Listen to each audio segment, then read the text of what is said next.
Lucy Clews was 39 years old when she died.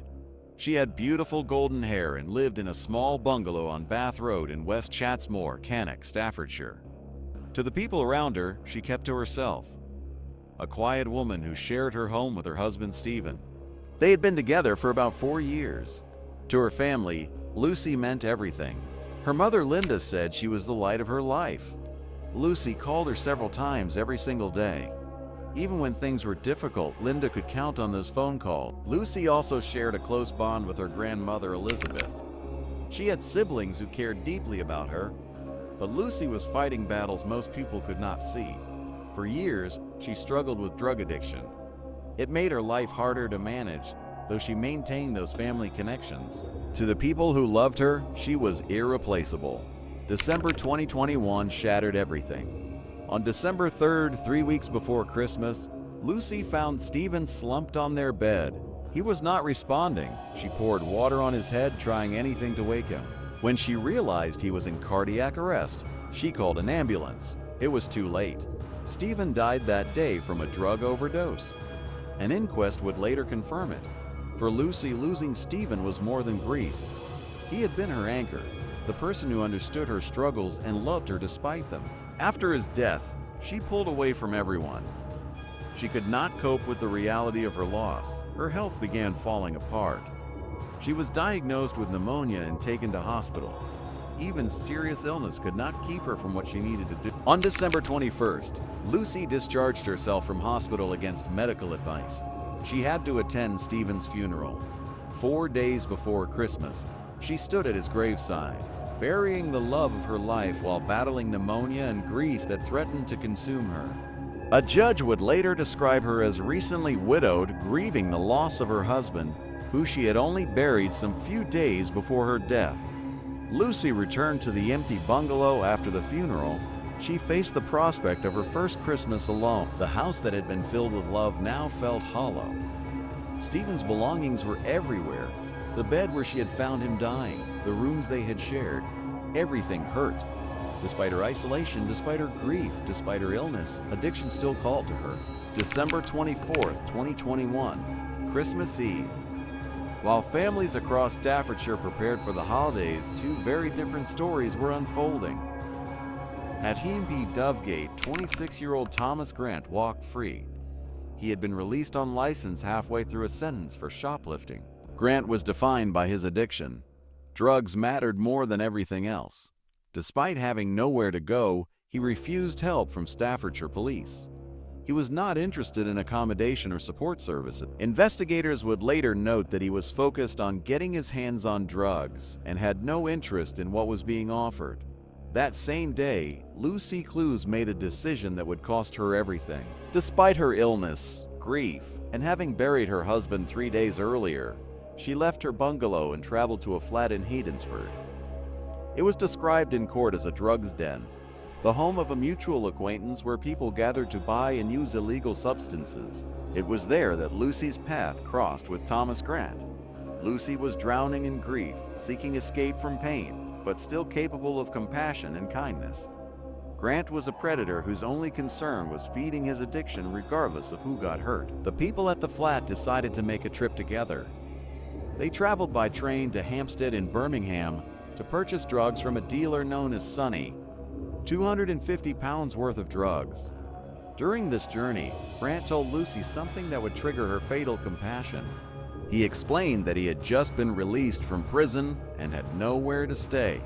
He painted himself as someone in need, someone who required help during the Christmas period. Here was Lucy Clews, a woman who had just buried her husband, battling serious illness, struggling with her own demons, and she was being asked to help a stranger who claimed to have nothing.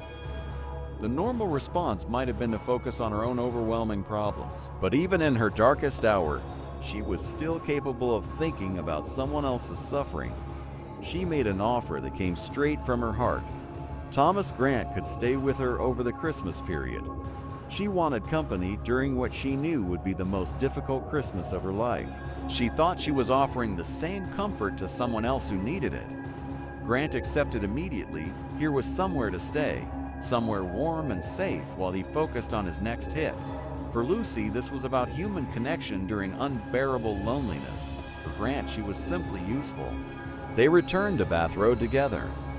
Lucy welcomed Grant into her home. She offered him food, shelter, and companionship. She treated him as a guest, as someone deserving of kindness. What Lucy did not know was that she had just invited her killer into her home. Thomas Grant had no interest in providing comfort to a grieving widow. He saw only opportunity, a place to stay belongings to steal, a vulnerable woman to exploit. Christmas Eve passed quietly in the bungalow on Bath Road. Lucy probably felt some relief at not being completely alone during this first Christmas without Stephen. Grant was plotting. Christmas Day 2021 began peacefully. Despite everything she was going through, Lucy's family had not forgotten about her. Her sister-in-law arrived that morning, bringing Christmas lunch and checking on Lucy during what everyone knew would be a particularly difficult day. The visit was a bright spot. Here was family love and support when she needed it most. During the visit, Thomas Grant was present in the house. To the sister-in-law, he was just someone Lucy was helping. An act of Christmas charity that seemed entirely in character. When she left that afternoon, Lucy was alone with that man. At some point after the sister-in-law departed, Grant turned on the woman who had shown him nothing but kindness. He stabbed Lucy multiple times, wound after wound on someone who had done nothing but offer him shelter during Christmas. But the stabbing was not enough. He then strangled Lucy, making sure there would be no chance of survival, no possibility that she might identify her attacker or call for help. When it was over, Lucy lay dead or dying at the foot of her bed. The room where Lucy had tried desperately to save her husband's life 3 weeks earlier had now become the scene of her own murder. CCTV cameras captured Thomas Grant leaving the scene on Christmas Day. But rather than flee the area entirely, he made a decision that revealed the true depth of his callousness. He chose to use Lucy's home as his base of operations, staying in the house where her body lay cooling, treating it as his personal headquarters while he focused on feeding his addiction. He began systematically looting Lucy's most precious possessions, her wedding ring. The symbol of her marriage to Stephen became nothing more than a commodity. He also took 2 necklaces, one of which had belonged to Stephen himself. Even Lucy's mobile phone was stolen. All of it was turned into drug money, while Lucy's body lay murdered in her bedroom. Over the following days, Grant used Lucy's home as his base, while he hawked her possessions around Hednesford and the surrounding area. He visited people he knew, desperately trying to convert Lucy's treasures into cash for his next fix. The wedding ring that had symbolized a love that death could not break was sold to fund the addiction of the man who had murdered its owner. Meanwhile, Lucy Clews was growing increasingly worried. Her daughter, who called several times every day without fail, had gone completely silent. By December 29th, Linda knew something was desperately wrong. It was just past midnight when Staffordshire police arrived at the bungalow on Bath Road. The call had come from a worried mother who had not heard from her daughter in days. When officers entered the modest home in West Chatsmore, Cannock, they found 39-year-old Lucy Clews lying dead on her bedroom floor. She was at the foot of her bed, multiple stab wounds, evidence of strangulation. This was not a burglary gone wrong. This was brutal, calculated murder. Detective Chief Inspector Cheryl Hannon of Staffordshire Police's Major and Organized Crime Department had seen countless crime scenes, but this one was particularly disturbing. The victim was clearly vulnerable. The house showed signs that someone had been living there recently. Someone who did not belong. Scattered throughout the property were possessions that did not match the victim's profile.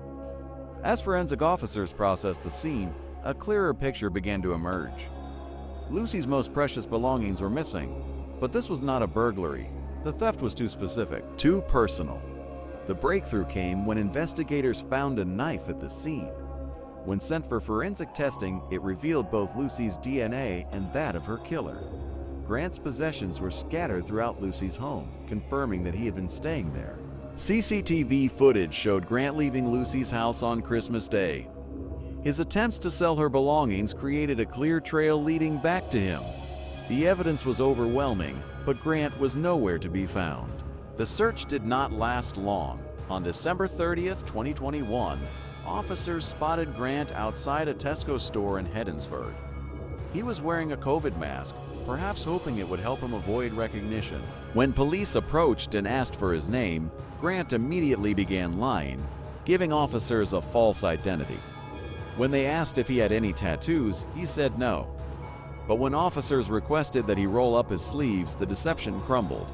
He was forced to admit he had a tattoo on his arm. The arrest was captured on police body-worn cameras. When officers told Grant he was under arrest on suspicion of murder, his reaction was pure theater. "Murder? Are you joking?" Grant was initially released under investigation while police built their case. For 5 months, he remained free while forensic evidence was processed. It was not until May 30th, 2022, that he was formally charged with murder. While awaiting trial, Grant made admissions about the murder to prison officers. According to Detective Chief Inspector Cheryl Hannon, Grant had denied killing Lucy during police interviews, but later admitted he had done so when he became angry with officers while on remand. These admissions would prove crucial, though Grant would later claim that officers had lied about what he said. The first trial at Stafford Crown Court began in November 2022, but after 19 days, the jury was discharged and a retrial was ordered. The second trial in 2023 lasted 5 weeks. Grant maintained his innocence, claiming someone else was responsible, but refusing to identify this mysterious killer. The evidence was overwhelming: his DNA on the murder weapon, CCTV footage, his possessions in Lucy's home, his admissions to prison officers. On August 8, 2023, the jury returned their verdict, guilty of murder.